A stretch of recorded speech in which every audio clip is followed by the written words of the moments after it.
આજે રાજકોટ કોર્પોરેશનના ward number 16ના Jangleshwar વિસ્તારમાં સવારે 7:30 વાગ્યાથી આપણે ડિમોલિશનની કામગીરી ચાલુ કરી એને સમગ્ર વિસ્તારને આપણે 7 સેક્ટરમાં વેચી નાખ્યો અને કોર્પોરેશનની 42 ટીમોએ એમાં કામગીરી સંભાળી.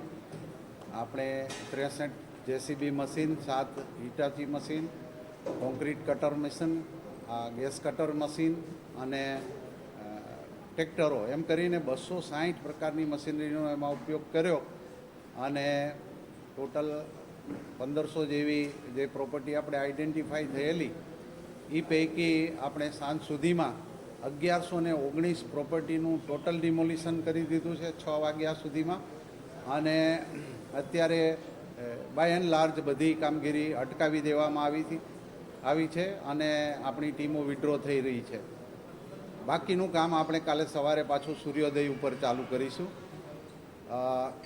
એક સારી વાત એ છે કે આજે દિવસ દરમિયાન એક પણ અનિચ્છનીય બનાવ બન્યો નથી. રહેવાસીઓ દ્વારા પણ સ્વૈચ્છિક રીતે ખાલી પોતાના મકાનો ખાલી કરી દેવામાં આવ્યા છે.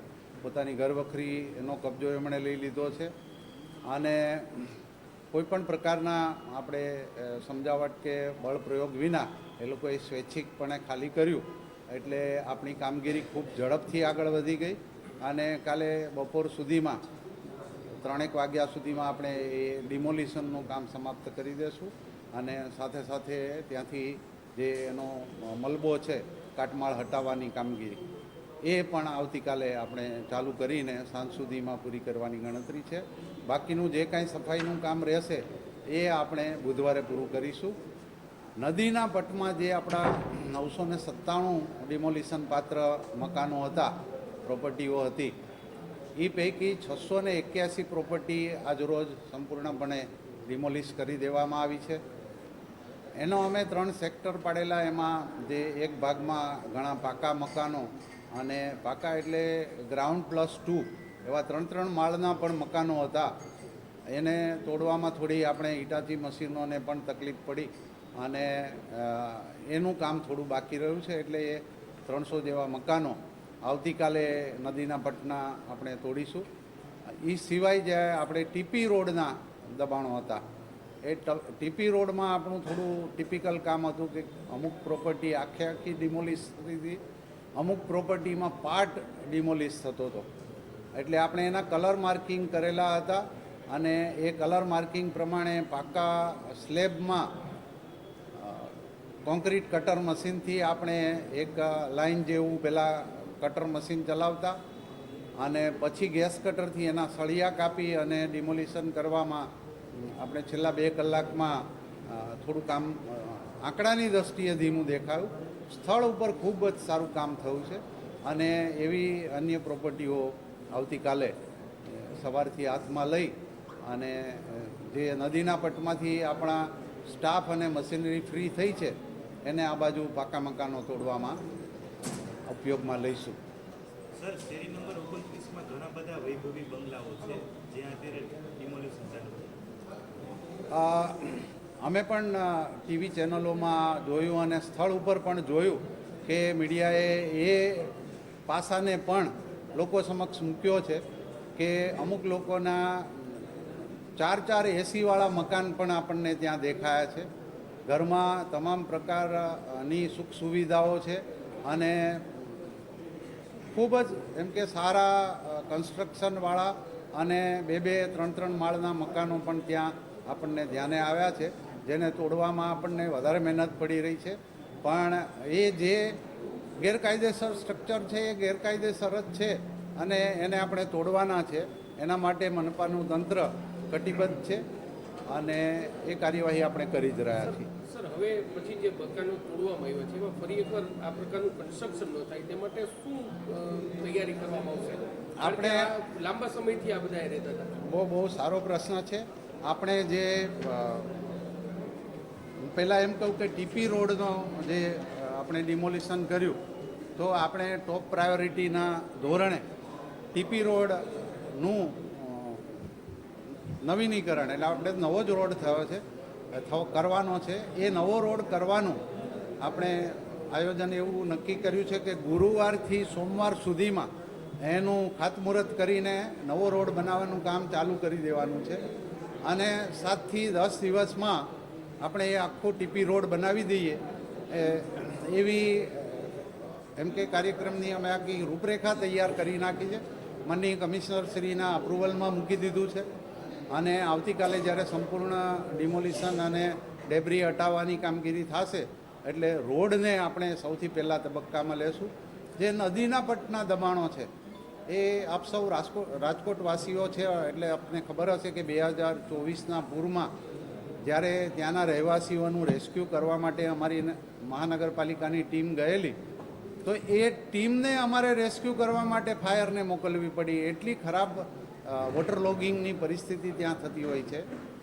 તો હવે ત્યાંથી જ્યારે રહીશોના મકાનો આપણે ડિમોલિશન કરી નાખ્યું તો પાણીના પ્રવાહને વહેવામાં કોઈ અવરોધ નહીં નડે એટલે જે વોટર લોગિંગ થતું હતું એ પણ નહીં થાય અને કાયમી ઉપાય તરીકે કે ફરીથી ત્યાં આવી વસાહતો સ્થાપિત ન થાય એના માટે આપણે ત્યાં સળંગ દિવાલ કરવાનો એક પ્રોજેક્ટ વિચારી રહ્યા છીએ.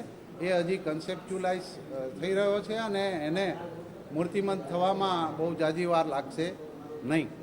સર આપે સારા છે પૂર્વ અધિકારીઓ કાંઈ કર્યું નથી એ તો હકીકતને કમનસીબી કહેવાય કોર્પોરેશન. એમણે એમના તબક્કાનું કામ કર્યું હતું. આપણે પણ અગાઉ 9 મહિના 10 મહિના પહેલાં નોટિસો આપી હતી 992 ખાસ કરીને આ નદીના પટના વિસ્તારના રહેવાસીઓને.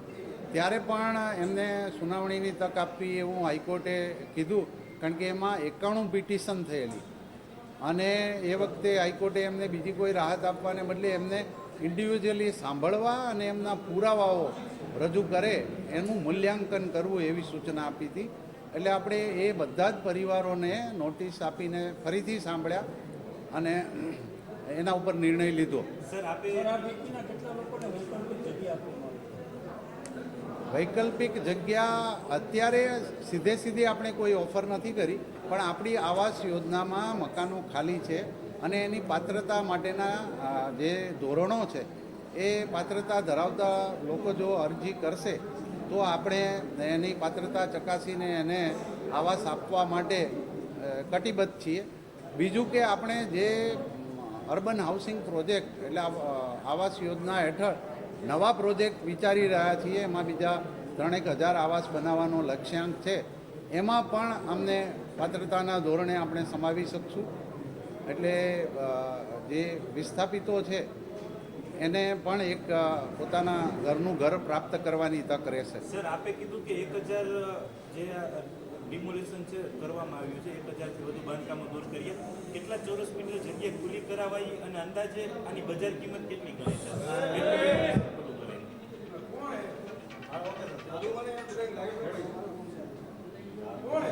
અત્યારે આપણે નદીના પટના જે 56,000 ચોરસ મીટરનો વિસ્તાર છે એમાંથી મોટાભાગની પ્રોપર્ટીઓને ટચ કરી લીધી છે. એમાં આપણે 381 પ્રોપર્ટીને ટોટલી ડિમોલિશ કરી છે પણ ત્યાંથી હજી કાટમાળ હટાવ્યો નથી અને એ રીતે બાકીની 300 પ્રોપર્ટી જ્યારે દૂર કરીશું ત્યારે એ 56,000 થશે અને આખા જંગલેશ્વરમાં આપણે જે 87,000 ચોરસ મીટરનું દબાણ દૂર કરીશું ને જગ્યા ખુલ્લી થશે.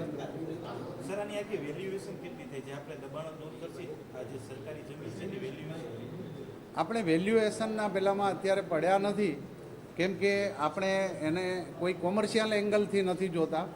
આપણે કોર્પોરેશનની માલિકીની જમીન છે અથવા તો નદીના પટની જમીન છે કે જેની અંદર સુપ્રીમ કોર્ટની ગાઈડલાઈન પ્રમાણે કોઈ પણ પ્રકારનું ઓબ્સ્ટેકલ હોવું ન જોઈએ. તો એને ધ્યાને લઈને આ લોકોને આપણે ત્યાંથી હટાવ્યા છે અને દર ચોમાસામાં એમની જે જાનમાલની સલામતી માટે આપણે કાળજી લેવી પડે છે એના માટે આપણે ચિંતા કરવી પડે છે. એ ચિંતા પણ આપણી દૂર થાય અને કોઈ એ લોકોની જાનહાનિનો પ્રશ્ન ભવિષ્યમાં ન ઉદ્ભવે એ પણ એંગલનો આપણે ખ્યાલ રાખીને એ લોકોને ત્યાંથી હટાવ્યા છે. Okay sir.